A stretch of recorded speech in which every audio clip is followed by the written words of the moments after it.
Hey, it's Straw Hat Sam here. Welcome to the Pigeon frame assembly video.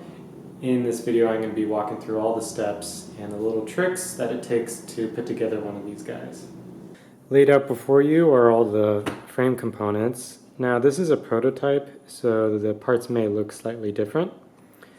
The first thing we want to do is assemble the torsion brace. This is 3D printed, but yours will be carbon fiber. Make sure when you're putting these two plates together that the chamfers are aligned correctly. You want the chamfered sides to be on the outside. So chamfer there and chamfer there. And the other thing to note is that the M3 press nuts on the top plate are facing to the outside, like that. Okay, let's do one screw at a time. Take the 35 millimeter. And this is the top of the drone here. Imagine the camera is like sitting like that, okay? So, take the torsion brace, put one screw through it, and then put it through the corresponding hole on the top plate. So, there we go, just like that. And let's start putting a nut on there. Okay, getting out our blue thread locker. Get the blue stuff because you can undo it easier, but it also still holds sufficiently well. And we're just going to hand tighten this. Don't screw it down all the way, just a nice loose fit. And let's repeat this for the remaining three.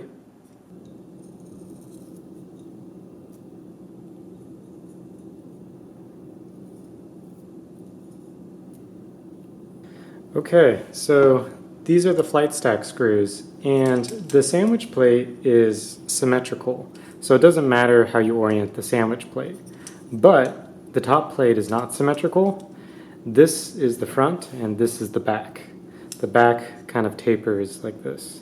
Let's set this aside and prepare the arms with their silicone pads. There should be a piece of silicone included in your kit. Cut that in half to roughly rectangular. Peel off the adhesive. Be sure not to peel off the peel off the backing. Don't peel off the adhesive.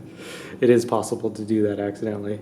And just stick that on there. It doesn't have to be perfect. And just press down. And do this for one other arm. Okay, press that down.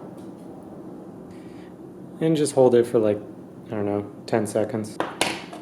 Okay, when you're confident that the adhesive has stuck, take some scissors and trim off the excess.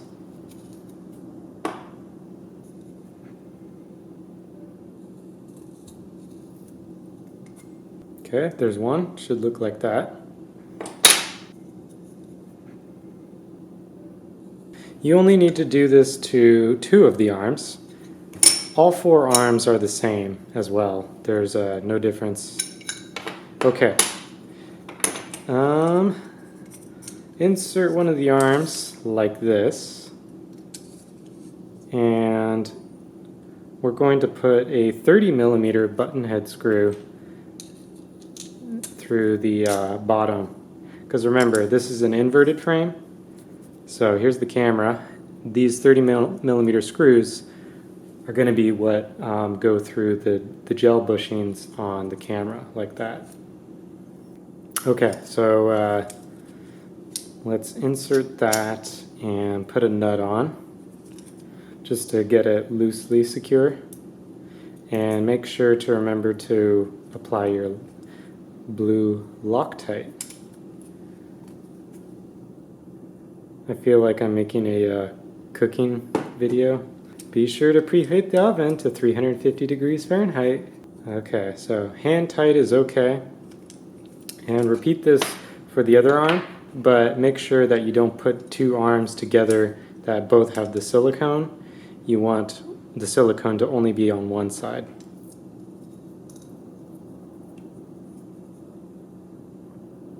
Okay, so next is the fun part. What we want to do is position the arms so that they are symmetrical as possible. So you can see the tips of the arms through the cutout window. Make sure it's aligned so that it's not like asymmetrical like that, but they're both like in sync. And bring them together. And on the back side, you can see how the holes may not align perfectly like this. That's because the silicone in between needs to be squeezed. So that's what we're going to do. You can set that down.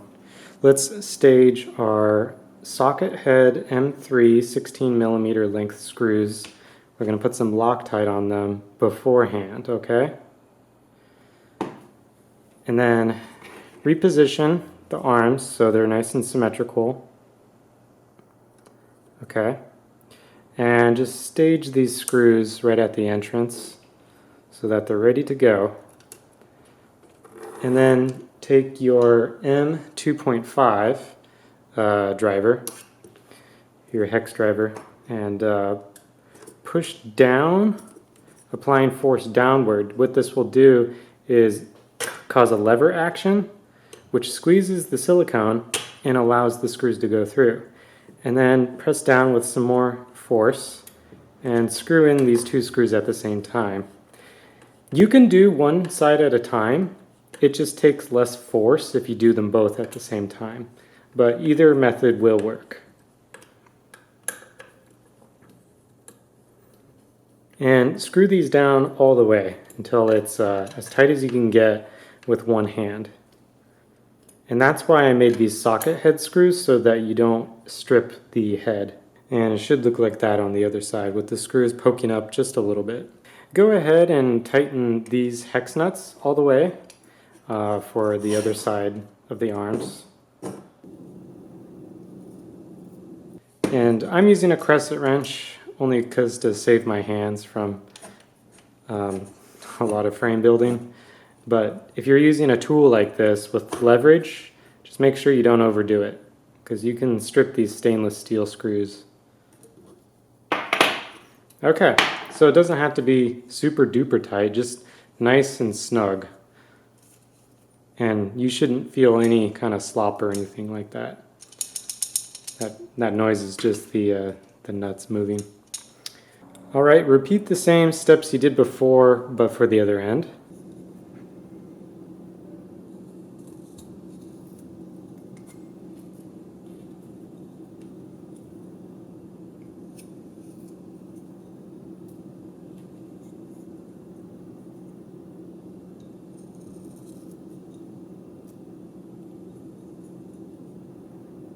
All right, now that the four arms are tightened, let's screw down the rest of the way the flight stack / torsion brace.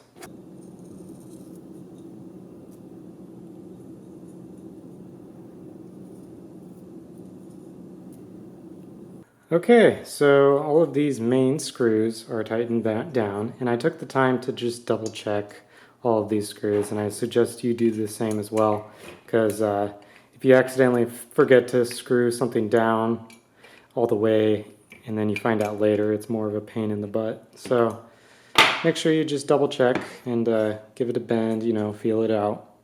Next, we're going to install all of these 35mm M3 standoffs. So we're going to need our thread locker handy.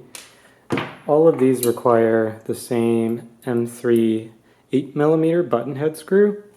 And just make sure to Loctite the side that is attached to the top plate.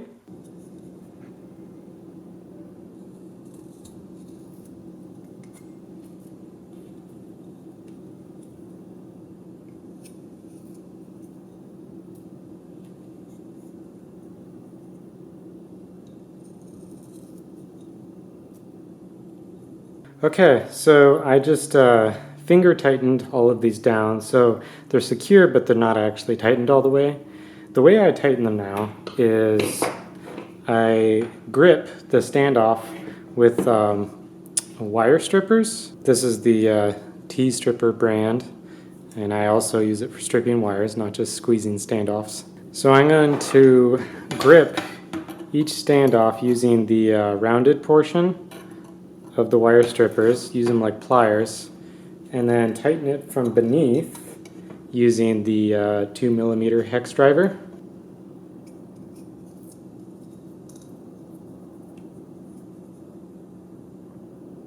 Alright, those are done. Attached to the standoffs are two kind of features. One is these DJI camera mounts. Both types will be supplied with your kits, both the old DJI camera and the new Caddx 19 by 19 millimeter camera. Both types of brackets will be supplied, at least for the initial launch until the old cameras get fully phased out. And then the other part of it is this is the DJI Air Unit cradle. The way this gets installed is the half that doesn't have this little connector here, that goes down first. And then the one that does have this little cross brace, that goes down second. And it just kind of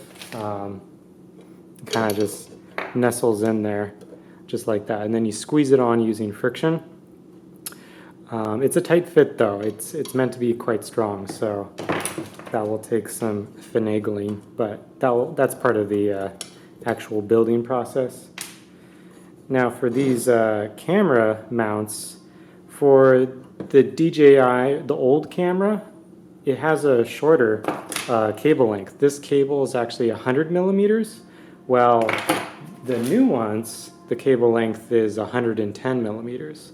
So that means if you're using the old camera, these have to be facing this direction, like that. And remember, the frame is inverted, and this would be facing this direction so that you can do camera up tilt.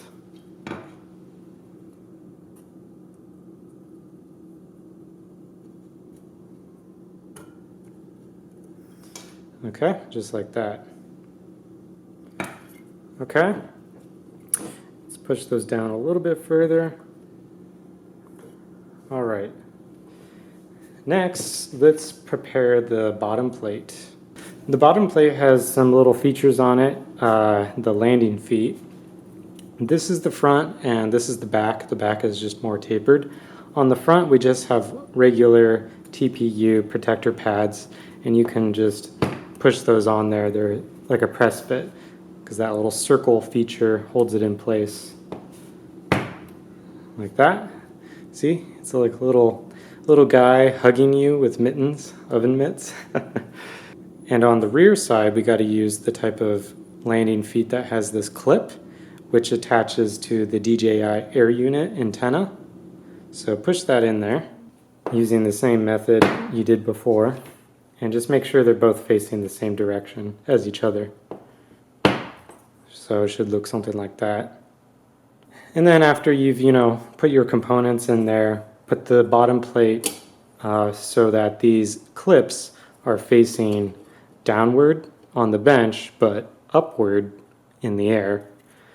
And it just uses these identical 6mm M3 button head screws. And for the bottom plate, I don't use any Loctite because I'm always taking it on and off, swapping out components and doing experiments. But you do what you do. Ta-da! And these 4 M3 nylock nuts, they are used for securing the camera to these top screws here. And the cage comes with carbon fiber washers that you need to put in there. But that's in the cage assembly video. Also included in the kit are 16 10mm screws, which are meant for the motors to be attached to the arms, because the standard 8mm is not long enough, obviously. That's it for the Pigeon frame assembly video. If you want to learn more about the actual design, check out the Pigeon frame design review video.